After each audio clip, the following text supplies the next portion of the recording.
आप बताइए कि ये हिंदी दिवस हम क्यों मनाते हैं और इसका क्या महत्व है हमारे जीवन में।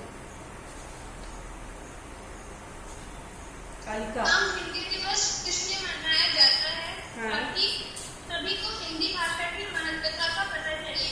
सभी लोग आजकल अंग्रेजी भाषा को सीखते भागते हैं, हमेशा बस अंग्रेजी ही बोलना चाहते हैं। उन्हें लगता है कि अंग्रेजी बोलने से उनका मान बढ़ेगा और हिंदी बोलने से उनका मान घटेगा। तो इसीलिए भारत में हिंदी की महत्वता बढ़ाने के लिए हिंदी दिवस मनाया जाता है। और एक दिन नहीं, हमें पूरे 365 दिन हमें हिंदी में बोलना चाहिए और हिंदी दिवस को मनाना चाहिए। नहीं बेटा, देखो यहाँ पे आपने एक चीज किसी को बाध्य नहीं करना है। यहाँ पे हमें 365 दिन हिंदी बोलना है, ये मतलब बाध्यता है, इसे हमें बाध्य नहीं करना है। हमें क्या करना है, हमेशा अपने हिंदी के गौरव को बढ़ाना है, उस पर गर्व करना है, ना कि शर्म करना है। भाषाएं आप अनेकों सीखिए, जितनी भाषाएं संसार में बोली जाती है सब सीखिए, ठीक है। लेकिन जो हमारी भाषा है, जो हमारा मूल पहचान है, उससे आप कतराइए मत, उसको लेके शर्मिंदगी महसूस मत करिए, गौरवान्वित होइए। यस मैम, हमें 365 दिन हिंदी भाषा का मान बढ़ाने के लिए उसका उपयोग करना चाहिए ना। हाँ, उपयोग करना चाहिए, लेकिन बाध्यता से नहीं, ये स्वेच्छा से होता है। और ये नहीं बताया जाता है कि आप हिंदी के लिए, हिंदी को सिर्फ 14 सितंबर को ही इसके गर्व के बारे में बात करें, इसके महत्व के बारे में बात करें। हमेशा इसके महत्व को अपने साथ लेकर चलिए और भाषाओं का ज्ञान अर्जित करते हुए, ठीक है। और भाषाओं का ज्ञान आप ग्रहण करिए, उसको अपने जीवन में उतारिए। परंतु हिंदी को आज के इस परिवेश में, जो अपना प्रेजेंट में, वर्तमान में जो समय चल रहा है कि हम हिंदी से कतराते हैं, हम शर्माते हैं अपनी हिंदी बोलने में, हमें वही नहीं करना है। कोई विदेशों में ही देख लीजिए, विदेशों में ही देख लीजिए कि विदेशी जो होते हैं उनकी अंग्रेजी मूल भाषा है, उनकी वो अपनी मातृभाषा है, वो हिंदी सीखते हैं तो क्या अंग्रेजी भूल जाते हैं? नहीं। तो हमें क्यों अपनी हिंदी पे शर्म आती है? हम कई भाषाओं का ज्ञान ग्रहण करें, लेकिन उसके बाद हम अपनी हिंदी भूल जाएं, ये न्याय नहीं है। तो यही चीज हमको बस करना है। 2 लाइन है कि हिंदी में आते हैं नंबर, अंग्रेजी में आते हैं नंबर कम, अंग्रेजी में आता है नंबर कम, नंबर पाने के लिए हम लगा देते हैं अपना पूरा जी जान। क्यों? क्योंकि हिंदी से आती है हमको शर्म। ऐसा नहीं करना, ये हमारा पहचान है, हमारी मातृभाषा है। एक तरह से कह लीजिए तो ये हमारी माँ है, ये मेरा आत्मसम्मान है, और इसको हमको हमेशा आगे बढ़ाते रहना है, ठीक है। चलिए, आज हम लोग एक पाठ पर्वत पावस प्रदेश में उसका रिवीजन करने वाले थे, उसकी पुनरावृत्ति करने वाले थे।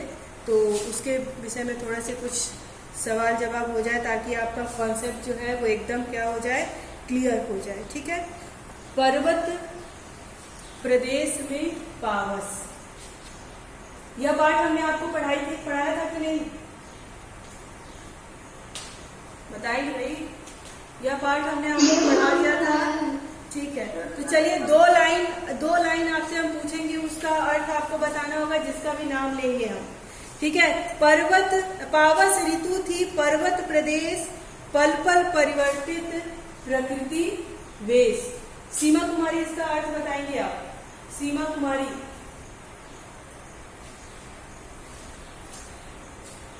सीमा कुमारी, पावस ऋतु थी, पर्वत प्रदेश, पल पल परिवर्तित प्रकृति वेश। पावस का अर्थ क्या होता है मैंने बताया था, तो आप पावस का अर्थ बताते हुए इस 2 लाइन का अर्थ। Who is this? Anshita Srivastava, हाँ बताइए। मैम, पावस का मतलब वर्षा ऋतु होता है, और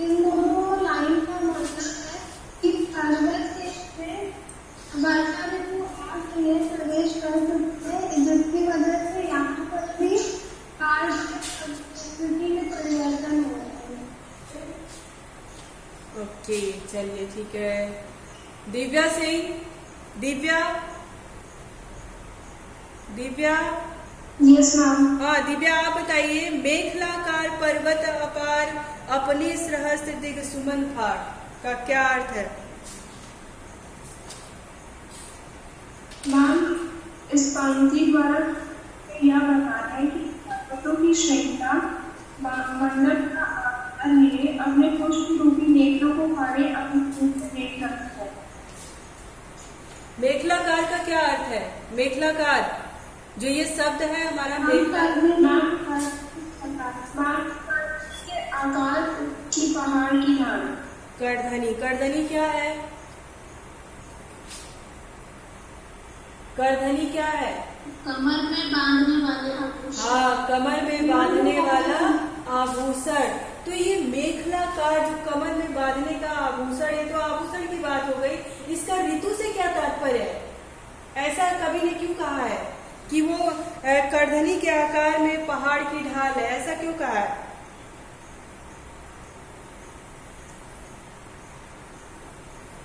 करधनी जो आभूषण है उसका काम क्या है? ऋषभ पांडे, करधनी जो आभूषण है उसका काम क्या है? कमर में वो चारों तरफ ऐसे करके बांध देता है ना? इसीलिए मेखलाकार कहा गया है। पहाड़ क्या है? वो पावस ऋतु में चारों तरफ से करधनी के आकार मेखलाकार के उससे है, ठीक है, उसी को कहा गया है। ठीक, अच्छा ऋषभ पांडे, आप ये बताएंगे कि जो पर्वत प्रदेश पावस में है इसके कवि कौन है और इनका समय कब तक से कब तक था? इनके कवि कौन है और इनका समय कब से कब तक का है?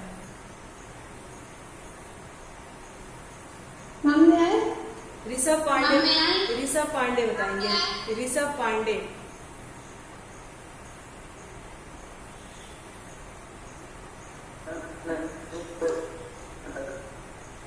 ऋषभ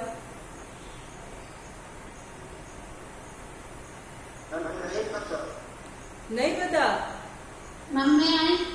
हाँ बताओ शिवा।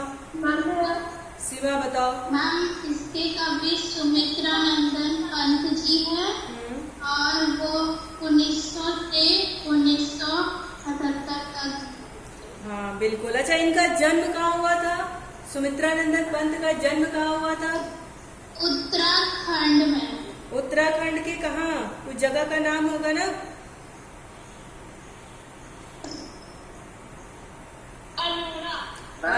हाँ, कौसानी के अल्मोड़ा में हुआ था। ठीक, हाँ बोलो। चैप्टर नहीं आएगा। किसने कहा? मैंने लिखा हुआ है। पर्वत पावस प्रदेश में नहीं आएगा? आए? हाँ? फिर तुम लोग सिलेबस में पढ़ गए।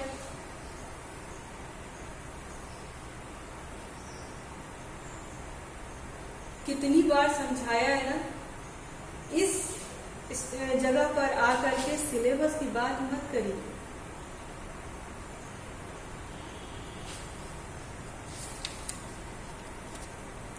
हमें सिलेबस नहीं देखना है, हमें पूरा किताब देखना है।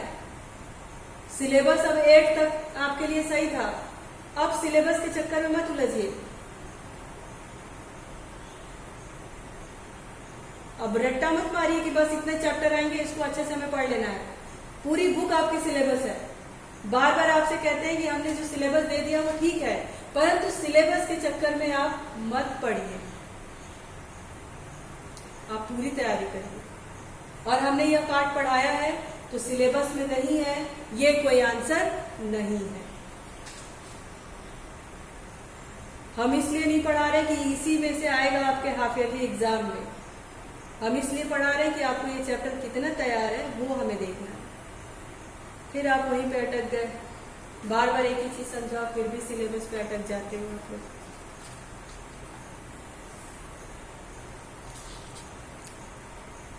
चलिए, कौन बताएगा? हर्ष मिश्रा, हर्ष मिश्रा, आरजू, आरजू, हाँ आरजू आप बताइए। जिसके चरणों में पला ताल, दर्पण सा फैला है विशाल। इसमें इस लाइन के पीछे कवि का भाव क्या है? सुमित्रा नंदन पंत क्या बताना चाहते हैं? अब एक क्यों होल्ड हो गई?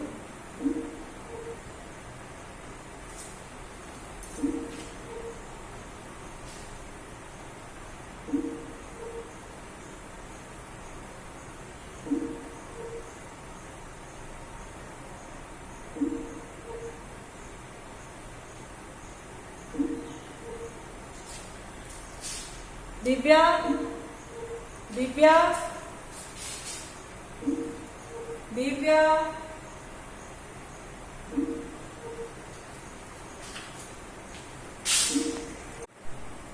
हाँ चलिए फिर कंटिन्यू करते हैं। पर्वत पावस प्रदेश में हमने एक क्वेश्चन किया था आरजू से, लेकिन आरजू पता नहीं कहाँ है, आंसर नहीं दे पाई। ठीक है, तो चलिए अंशिता, स्मृति, स्मृति, अपूर्वा जोशी, अंशिता,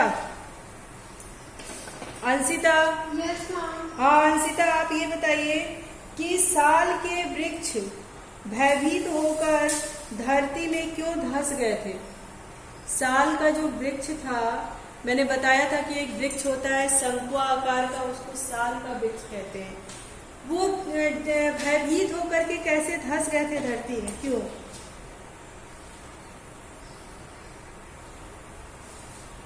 मैम क्योंकि वो जो साल का वृक्ष था धरती में इसलिए धंस गए थे और उसमें से धुआं उठ रहा था, क्योंकि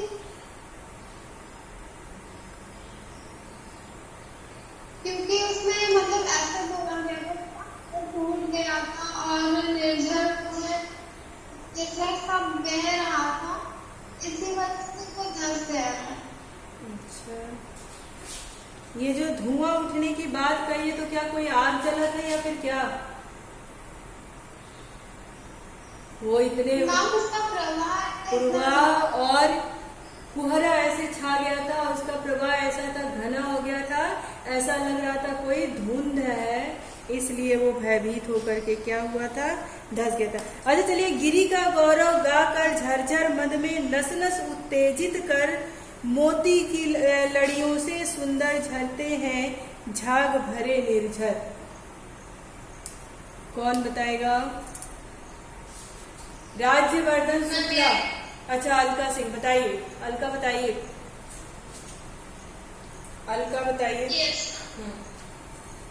हम इसमें कवि कहना चाहते हैं जो जो दीदी का गौरव गाकर झरते हटते नस्ल हम इसमें कवि कहते हैं Yes, next is working. Wow. जो घटना है वो हमारे बस फिर छोड़ दीजिए, क्या मतलब? आईपी लेके देना है इसमें। आईपी कनेक्ट कर दीजिए, नहीं तो पता चला डायनेमिक लेके बैठा रहेगा। आप बोलते रहिए आप। 51, 52, 53, 54 करेगा।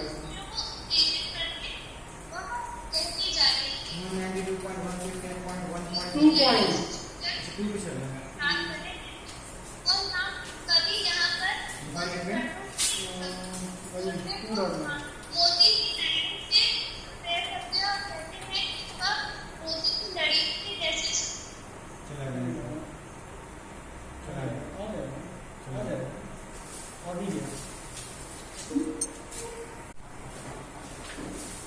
अच्छा चलिए, एक नेक्स्ट क्वेश्चन है हमारा। अगला क्वेश्चन है कि कवि ने तालाब की समानता किसके साथ दिखाई और क्यों? क्लास, कवि ने तालाब की समानता किससे दिखाई और क्यों? हाँ बताओ अंशिता। मैम कवि ने तालाब को जो है दर्पण से समान किया है, क्योंकि जो पर्वत है वो प्रकार से खड़ा है कि उसकी चोट उस तालाब में दिख रही है, उसके दर्पण के समान। दर्पण के समान, क्योंकि तालाब कहाँ था? पहाड़ के नीचे था, जमीन में था, समतल में था, और ऐसा था कि वो अपनी आकृति ही उसमें अवलोक रहा था, देख रहा था, इसलिए उसको दर्पण के समान समझा। ठीक है। अच्छा बताइए कि सब, हाँ ठीक है। अच्छा अपूर्वा जोशी, अपूर्वा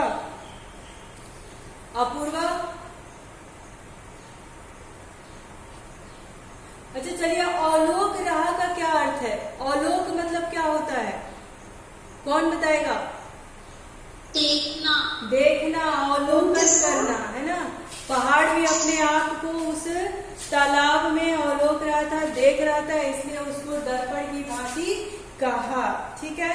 अच्छा रव शीश रह गए हैं निर्झर है टूट पड़ा भू पर अंबर, इन दो लाइन का क्या आशय है?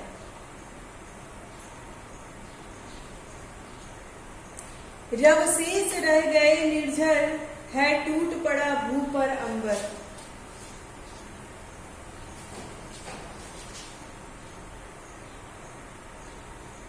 मैम मैं बताऊं? हाँ बता।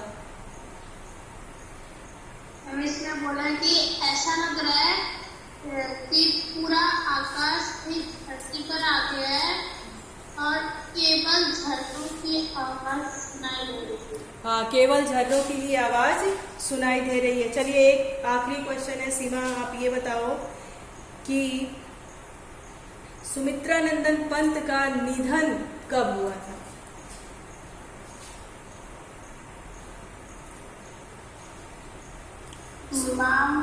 हाँ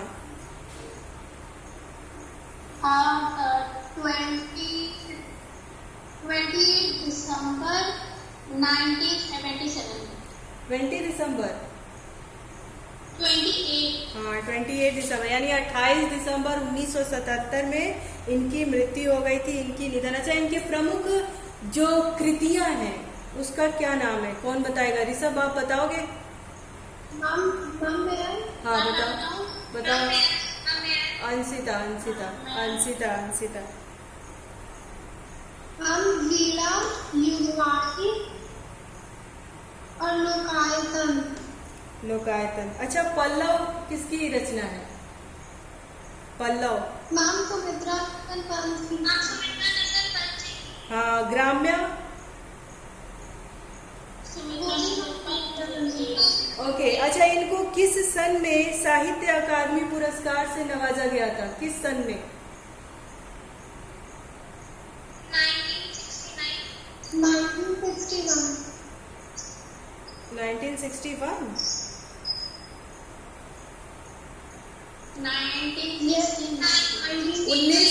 1960 में इनको साहित्य कविता के संग्रह पर, कविता इनकी इतनी इकट्ठी हो गई थी, उसके संग्रह पर 1960 में इनको साहित्यिक अकादमी पुरस्कार से नवाजा गया था।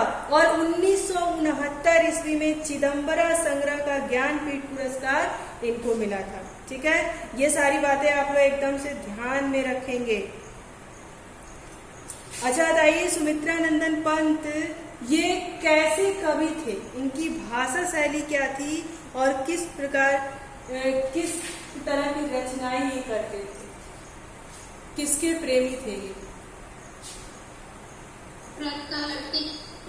हाँ प्रकृति के प्रेमी थे और इनकी रचनाएं जो होती थी वो हमेशा छायावादी होती थी। ठीक है, इतना ये जो चीजें मैंने पूछी उसको हमेशा ध्यान में रखोगे। एमसीक्यू के क्वेश्चन में ऐसे ही प्रश्न आपसे पूछे जाएंगे। ठीक है, ये बड़े बड़े प्रश्न जरूरी नहीं है कि पूछा जाए, पर बहुविकल्पी है तो इसी तरह के प्रश्न आपसे आएंगे। ठीक है,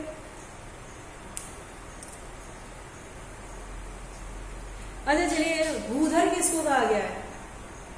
भूधर क्या? भूधर, भूधर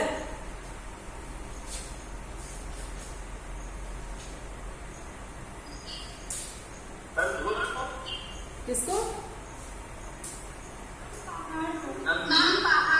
हाँ पहाड़ का ही पर्यायवाची शब्द है भूधर।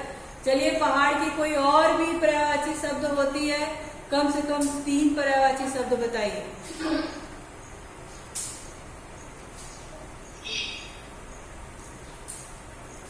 क्योंकि ऐसा भी पूछ सकता है, भूधर लिख देगा और भूधर के और 4 पर्यायवाची शब्द लिख देगा, पूछेगा कि इसमें कौन सा पर्यायवाची है, क्योंकि कोई शब्द अलग से नहीं आते, सब आपके बुक के अंदर से ही शब्द आते हैं पेपर में। तो भूधर का कोई एक और या 2 से 3 पर्यायवाची शब्द आप लोग बताएं। भूधर पहाड़ को कहते हैं, गिरी होगा ना? हाँ गिरी होगा, और अचल।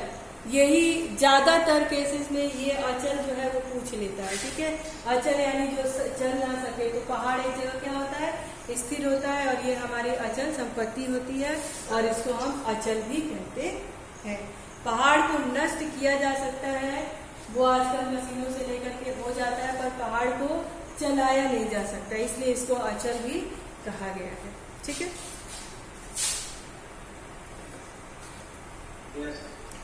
अच्छा, उच्चाकांक्षा, उच्चाकांक्षा इसका संधि विच्छेद करेंगे और इसका अर्थ बताएंगे। उच्चाकांक्षा, उच्चाकांक्षा शब्द है, इसका संधि विच्छेद अर्थ तो बता दिया, संधि विच्छेद करिए, संधि विच्छेद करिए। उच्च धन आकांक्षा, ठीक है, उच्च धन आकांक्षा। अच्छा, इसका मूल शब्द क्या है और हाँ बताओ। इच्छा होता है? नहीं, इच्छा की बात ही नहीं है, आकांक्षा की बात की गई है। आकांक्षा और इच्छा अंतर है? आकांक्षा भी इच्छा ही है, लेकिन यहाँ पे उच्च इच्छा नहीं दिया गया, इसलिए उच्च इच्छा नहीं करेंगे हम शब्द थोड़ी बदल देंगे वहां पे। आकांक्षा मतलब भी इच्छा ही होता है, कामना ही होता है ना, लेकिन हम यहाँ पे जो शब्द है उस शब्द को नहीं बदल देंगे ना, शब्द तो जो शब्द दिया है उसी से हम अपना वो करेंगे, ठीक है। अच्छा, आकांक्षा ये मूल शब्द है, इसमें उपसर्ग क्या लगा है, इसमें उपसर्ग क्या लगा है, उच्च